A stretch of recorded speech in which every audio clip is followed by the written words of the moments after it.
Welcome to the second of my videos from St Albans. I'm starting by a building that bears the name Samuel Ryder. Now, he was a seed merchant, started selling seeds in packets for 1 penny. He was also a keen golfer as well. And he founded and sponsored the Ryder Cup, first played in 1927. That's nice. Little bit of history just here in St Albans. Quite unexpected to see that. And the White Hart. Now, this is quite an interesting pub. It dates from around 1470. It's quite a magnificent looking building. But it had a famous resident. For one night, Simon Fraser, the 11th Lord Lovell, or Lord Lovat I should say, Lord Lovat, stayed here on his way to London. And he was the last person beheaded upon Tower Hill on the 9th of April, 1747. He was arrested following the Jacobite Rebellion, famous rebellion by Bonnie Prince Charlie, to put a Scotsman onto the English throne. But as Lord Lovat took the scaffold, a whole crowd of people had turned out to watch him die.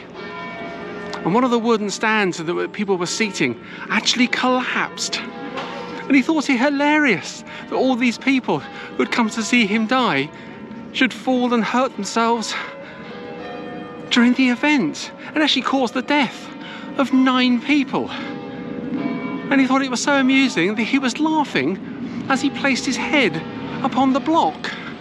And as the executioner struck, he was still laughing. Hence the expression, to laugh one's head off. It's amazing the sayings we have in English and where they come from. Just nice to hear the bells of the cathedral. I do like hearing church bells, especially cathedral bells. So let's walk into the cathedral and take a look.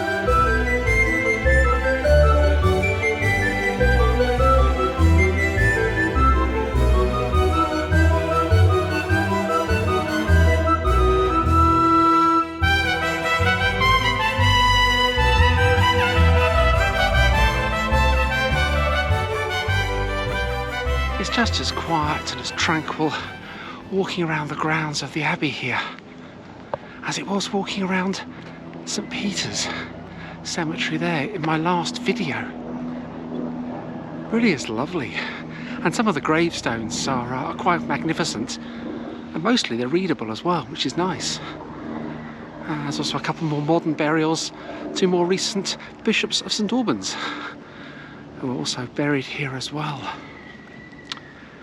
But back in the year 300 AD, or 300 CE, in the Common Era, a cleric fled persecution even, and took refuge here in Verulamium. He was taken in by a man called Alban. And Alban was very impressed with this cleric and converted him to Christianity. But the Romans came looking for him, and Alban changed cloaks with the cleric and was taken away. Alban refused to worship the Roman gods, and as a consequence was beheaded in place of the cleric. But what happened to the cleric? Well, according to the history books and the Venerable Bede, he went to Wales. He was soon arrested in Wales and brought back to St Albans, where he met a gruesome execution. The cleric was given the name Amphibulus by Geoffrey of Monmouth, a connection to the Greek for exchanging cloaks. And both Alban and Amphibulus are buried within the cathedral church.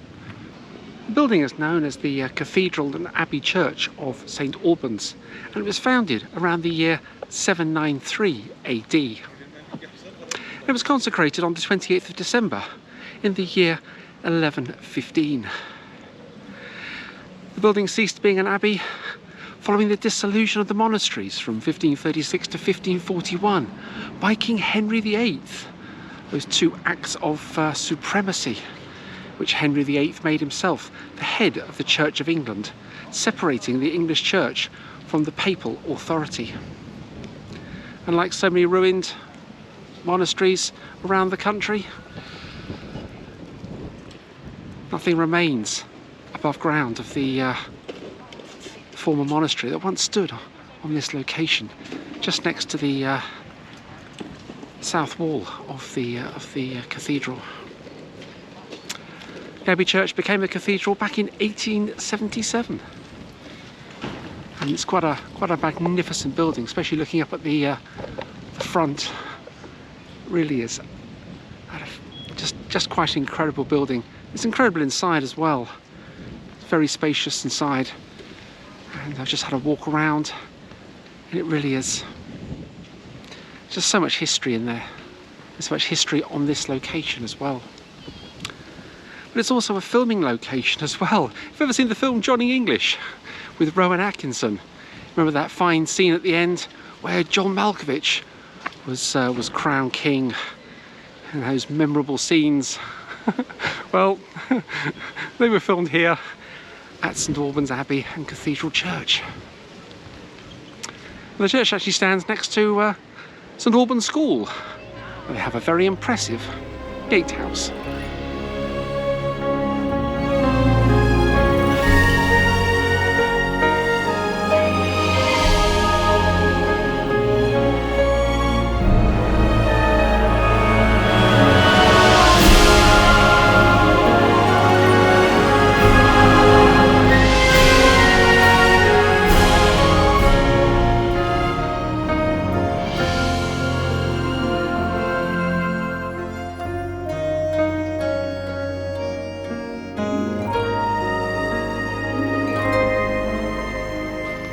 Just here is St Albans School, founded in the year 948 by Abbot Ulcinus. He also founded 3 churches here in St Albans as well, and St Peter's we found in the last video. And it's the oldest school in Hertfordshire. It's actually one of the oldest schools in the world. The oldest school in the world is the Shishi High School in China, founded 140 years before the birth of Jesus. And it's still going strong today. Absolutely incredible. It's had some interesting pupils over the years as well. Stephen Hawking, Professor Stephen Hawking, well, he attended the school between 1952 and 1959. And he went on to greatness in his life in the world of science. What a fantastic man. And Nicholas Breakspear, in the early 12th century, also attended the school. And you've probably never heard of him. You might have heard of Pope Adrian IV, because he was the only Englishman to become Pope. And he was educated here at St Albans School. And Nicholas's father, Robert Breakspear, was a former monk here at St Albans, and he's actually buried in the cathedral. He's buried about the year 1100. But what's interesting here is the gatehouse, and this is the only remnants of the former monastery that once stood here in St Albans. And it dates around about the 1360s. It really is quite a magnificent structure. Everything else in the monastery and all the other buildings have all been lost since the dissolution in 1541. But back in 1381, this gatehouse was besieged by the insurgents during the Peasants' Revolt. And one of England's printing presses is said to have been housed here from the year 1479. And from 1553 until 1869, it was also used as a local prison.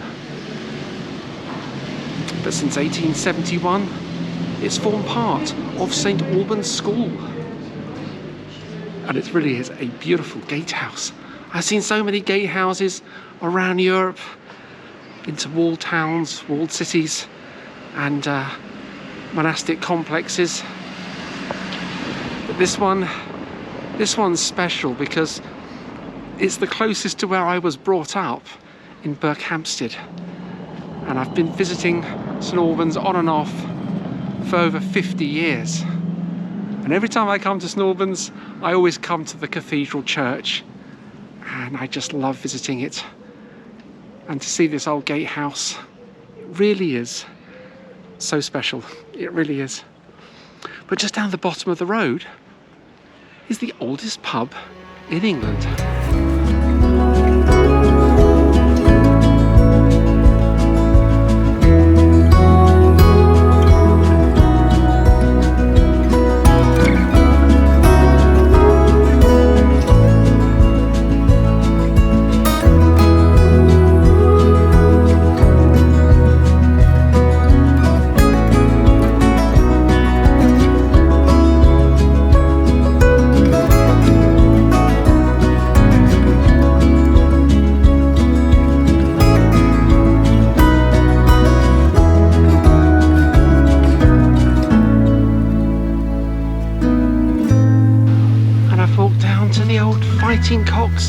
Public house. It's called the Fighting Cocks after the sport of cockfighting, which was very popular in the 17th and 18th century. The sport was banned back in 1849, but the sport has given its name to this pub. It used to be a pigeon house back in the 1400s, and even Oliver Cromwell is once recorded as staying here. But it's in the history books as Britain's oldest pub. It can trace its origins back to the year 793. And it's a lovely pub.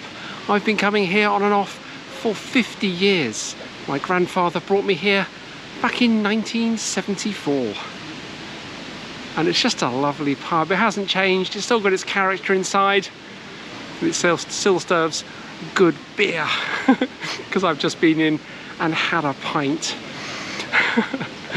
I do like a beer in a little beer in a pub, and coming to the Fighting Cocks really is special for me because it's one of the first pubs that I went to when I was younger. It's lovely. But 793 is where the history of the pub begins. But given its location here on the River Ver and being just outside the Roman town of Verulamium, I imagine the history books, if history was recorded, that a lot more history would be recorded on this site. So this is where I end the video here at Britain's oldest pub. In the final part of my series here from St Albans, I'm going to explore Verulamium, see what remains of the Roman town, and explore a little further some of the more rural areas and down towards the amphitheatre as well. So I'm really looking forward to that. So I'll see you in part 3. Don't forget to hit that subscribe button and follow my journey, because there's plenty more to come in this series and in future series as well. I'll see you in part 3.